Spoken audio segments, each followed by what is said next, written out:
La seguridad de nuestra base aérea era crucial. Teníamos ICBM, misiles balísticos intercontinentales, así que la seguridad no era un juego. La única vez que habíamos tenido un problema serio fue cuando unos hippies saltaron un par de cercas y empezaron a golpear una puerta blindada con un martillo neumático, tratando de sabotear las bombas nucleares. La verdad es que esa puerta cubría una antena retráctil y los hippies estaban muy lejos de los misiles. Una noche, estábamos aburridos como nunca, esperando cerca de una pista poco utilizada en un extremo de la base. Todo el tráfico aéreo pasaba por el otro extremo.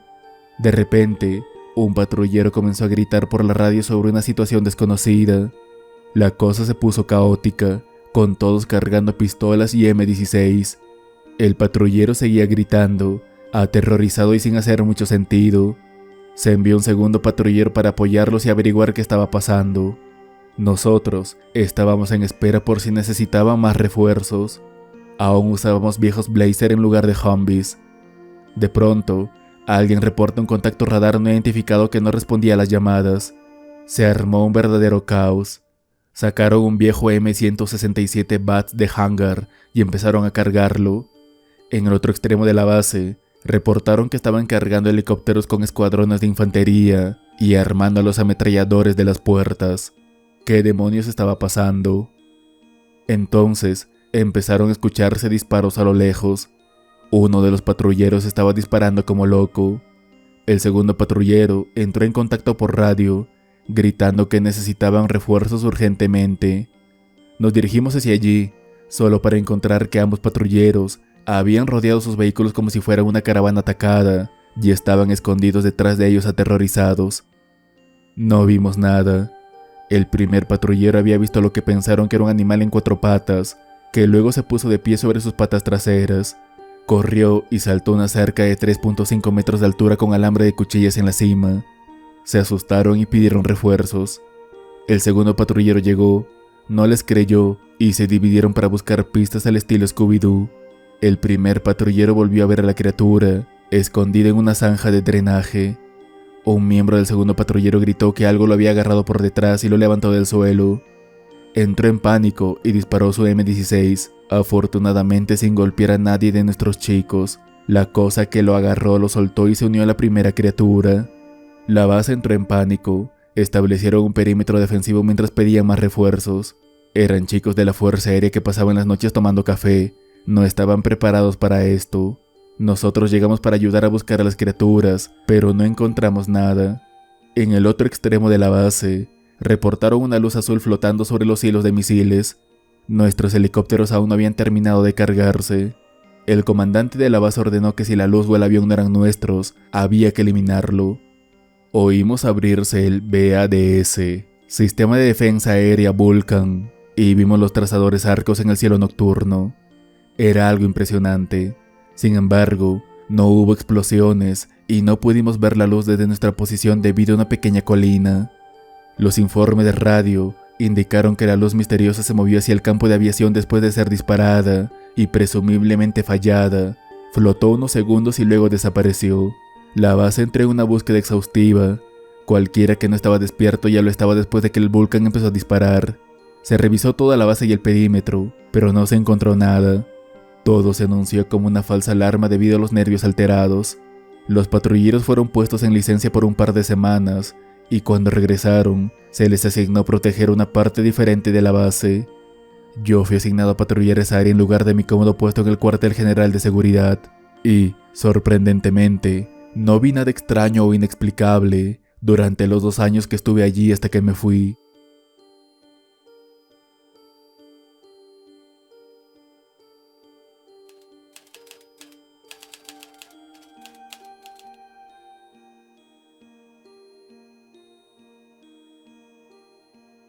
Me encontré en un momento de mi vida en el que era un joven de 21 años, bastante imprudente con una actitud desafiante. Era el año 2002. Una noche, me encontraba en el porche trasero de mi casa con mi novia, mi hermana, mi amigo Chuck y su novia gótica, Sara. Estábamos fumando, bebiendo y escuchando música ruidosa de la época, como Disturbed, Godsmack y Nickelback. La casa en la que vivía estaba bastante alejada, en medio del bosque. Si uno se aventuraba lo suficiente, se llegaba a la pista de aterrizaje privada que estaba cerca, así que los aviones eran bastante comunes en la zona. Sara decidió entrar a la casa para usar el baño. Mientras estábamos allí, Paul, uno de los presentes, notó algo en el cielo. «Anon, ven a ver esto», dijo Paul. Fui a ver, y al principio pensé que era un avión, pero me di cuenta rápidamente que no era un avión. El objeto emitía un resplandor verde y azul. Era completamente silencioso y estaba inmóvil en el cielo. Mi novia, mi hermana, Paul y yo observamos ese extraño objeto. Era la primera vez que veía un ovni. Después de unos segundos, el objeto desapareció. Pasaron algunos minutos y Sara aún no había salido. Mi hermana se ofreció para ver si estaba bien. Unos momentos después, mi hermana salió diciendo que Sara no estaba en el baño. Revisamos toda la casa, no había rastro de Sara. Fuimos a ver si su coche seguía en la entrada. Allí estaba. Decidimos recorrer el resto de la propiedad en busca de Sara. No había señales de ella.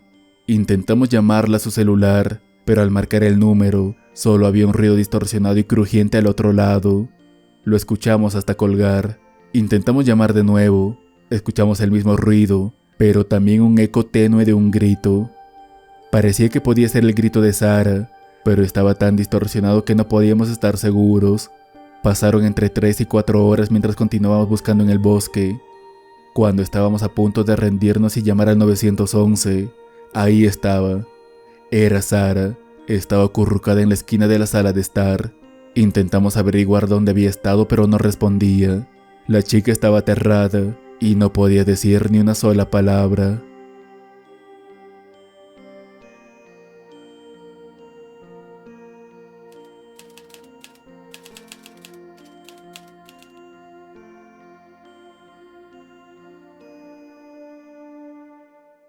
Nunca he compartido esta historia con nadie, pero aquí va.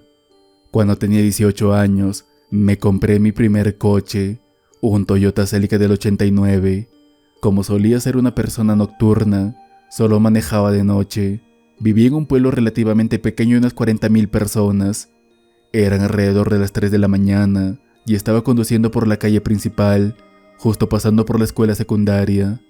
De repente, miré hacia el cielo sobre la secundaria y vi una luz extraña y aterradora que nunca había visto antes.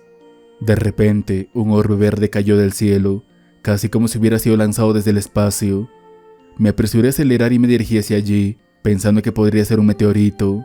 Después de todo, los meteoritos valen dinero. El orbe parecía haber caído en una parte rural del pueblo, en Cherry Bay. Al pasar por la casa de mi exnovia, noté que su luz del porche estaba apagada. Algo raro porque siempre estaba encendida para ahuyentar los coyotes o algo así.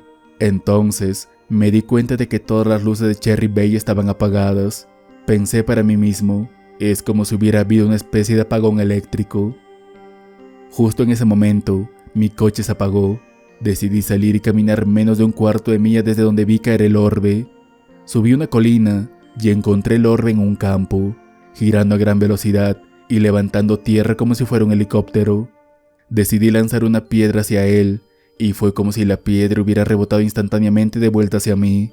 Pensé, me pregunto si está caliente. Al acercarme, sentí un calor intenso. De repente, el orbe lanzó un grito ensordecedor y volvió a lanzarse al espacio, para nunca volver a ser visto. Corrí de vuelta a mi coche, que encendió sin problema y con las luces de nuevo encendidas por todas partes. Al día siguiente, cuando regresé a ese lugar durante el día, No había ninguna señal de que algo hubiera tocado el campo de pasto seco. Aún a día de hoy, paso por allí todo el tiempo y pienso en ese momento.